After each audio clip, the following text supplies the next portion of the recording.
you know, I had a whole bunch of weird paranoid suspicions about what the hell was going on, because there was a lot of stuff I couldn't understand. Right.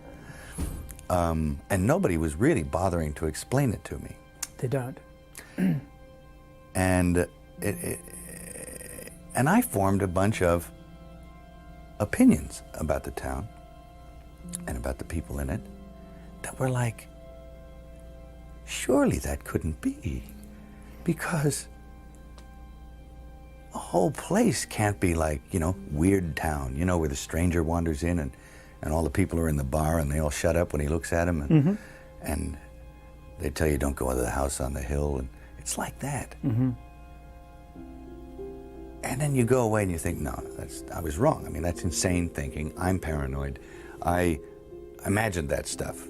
That couldn't be the reason for why so-and-so was acting like, could it? And then you find out later on the track that you are exactly on track with a lot of this stuff. Not specifically on track, but that you could, that some of your worst nightmares were real at the time, and you think, no, he came to see me on a rooftop in New York. I said, hey, can I talk to you? And he said, sure. And he floated in, sideways, through a crowd of people. He was wearing black.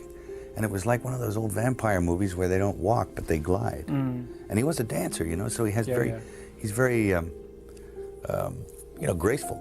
And he moved sideways, and he just sat down in a chair next to me. And it kind of frightened me.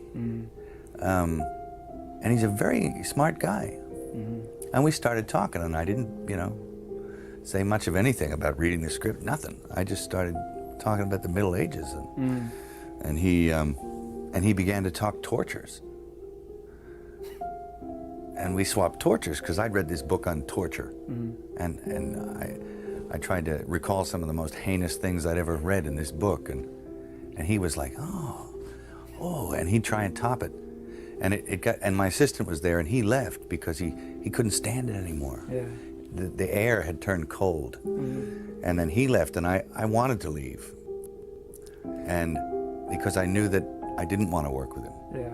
And he was getting scary. And there's a producer I know, successful producer, I will not mention names, but his whole opinion about women on film, from beginning to end, is very brief. He says, women on film, either naked or dead. Both is better. And it's like, whoa, whoa. The man has got a spiritual malady for a start. I mean, the scary thing is that I think a lot of people think that.